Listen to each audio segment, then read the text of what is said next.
So I'm a believer, of course storytelling is what I'm trying to do. So in that, I'm a believer in practical storytelling, you know, with your transitions, your rooms, your storytellers, you know, your actors throughout the facility. So it'll start, you know, in your home, first of all, through the website and through our social media. And then we'll be pushing that story out there to give you an opportunity to kind of look at it and feel it and know what it's all about even before you come out here. I'm a big fan of bringing my show into your home first. So we do that first, and then when you come, you're going to learn more about the stories you go through the graveyard. You're going to visit the girls' mausoleum. You're going to do all these things before you even make it to the front door of the house.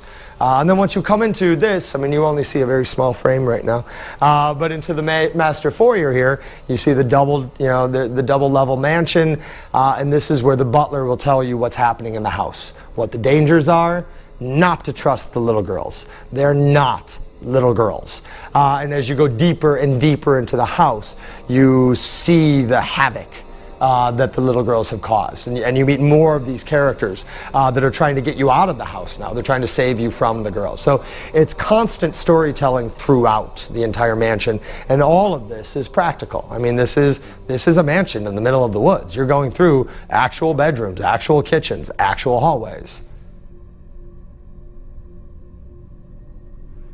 I'm a believer in being original. Like, you're never going to find a Michael Myers in my haunted house. You're never going to find Freddy Krueger. I mean, Robert Englund is one of my favorite people on the whole planet, but you ain't ever going to see Freddy Krueger in one of my haunted houses. And mainly because that's somebody else's work. You know, that's another artist who put their love and their energy and their passion into a product. I have no business, you know, stealing that work and putting it in my house and then charging people ticket money for it. I'm completely against it. I'd be upset if someone did it to me. I'm not going to do it to them. And it's no fun. I mean, it's not fun to just go to a trade show and buy a bunch of stuff and throw it in a dark room and call it a haunted house. I mean, there's no storytelling there. There's no creativity. There's no imagination. You know, that's my favorite part. You know, my favorite part is sitting there just like creating this world and these people and their relationships and how the rooms are and what they were, and it's important, what were they before they were scary? You know, what was it before the bad event happened? Which is not something I see in a lot of haunted houses. So that to me is the fun part. You know, that's the creative part. That's the playing imagination land with your friends, you know, where you're walking through an empty concrete building in the beginning and you're coming up with how all this is going to move and flow. So yeah, no, you're not going to see any of this anywhere else. And even if it is a prop that we bought at a trade show, the way we integrate it into our sets and build entire things around it, you'd never recognize it from anywhere else. This is completely original. This is unlike anything you've ever seen. And that's the goal. You know, for me, I need to bring you into a new world. You know, when Lucas did Star Wars, no one had ever seen anything like that before because it was a new world. It's what made it so risky. It's what made it so successful. And that's, I mean, that is the bedrock of storytelling, is bring your people to a new world. I can't have you see things and think about other things you already know. I mean, I want you to walk into a closet and have that emotional feeling of a scary closet.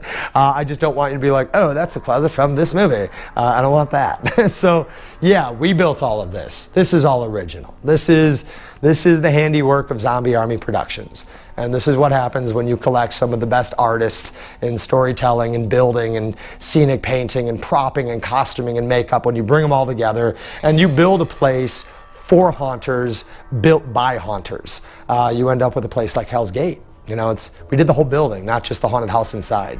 We built the exterior, developed the property, and it was all designed for haunted house people.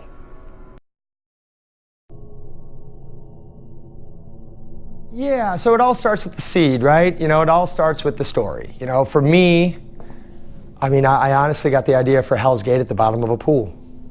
You know, I'm someone that likes to meditate. Whether it's, you know, sitting in the woods or sitting in my backyard, I like, or, you know, sometimes just standing in a room quietly. And I was at a convention seeing Rocky Point Haunted House, one of my favorites, down in Salt Lake City. And I was swimming, and I was holding my breath, sitting at the bottom of a pool. And I just got this moment. And that was it. It was a seed. It was a moment, you know, and then it's all about cultivating that seed. So I got up and I started sketching. I started writing. I started writing character stories. You know, it's not about, you know, the shapes of the rooms or how I'm going to scare anybody. You know, it's about the story I want to tell first. So I delve into that story as if I'm writing a feature film. You know, I need the beginning, the middle, and the end. It's a movie. And as an audience member, you're coming here, you feel like you're walking through a movie. And so that's why I start there, because that's the feeling I want you to have when you visit, is that you're inside this world, inside this movie as it's happening all around you. So I start with that. Then I go from there to some very rough kind of sketch ideas, concept ideas. Once I have my concept ideas and I feel like my thoughts are rounded, they're grounded, and they're strong and they're ready to present. You never want to present an unfinished concept or idea to a bunch of other creative folks. Otherwise, it just kind of runs away.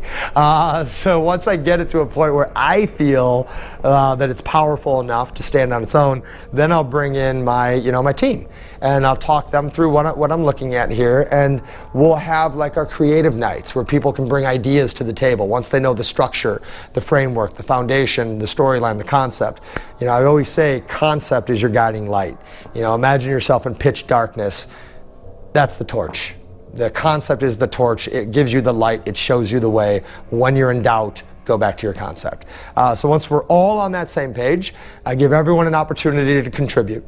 And then I take all those ideas, and the ones that work, I integrate into my master design. The ones that don't, I put up to the side. And then I play with Legos. Then I get my Legos out.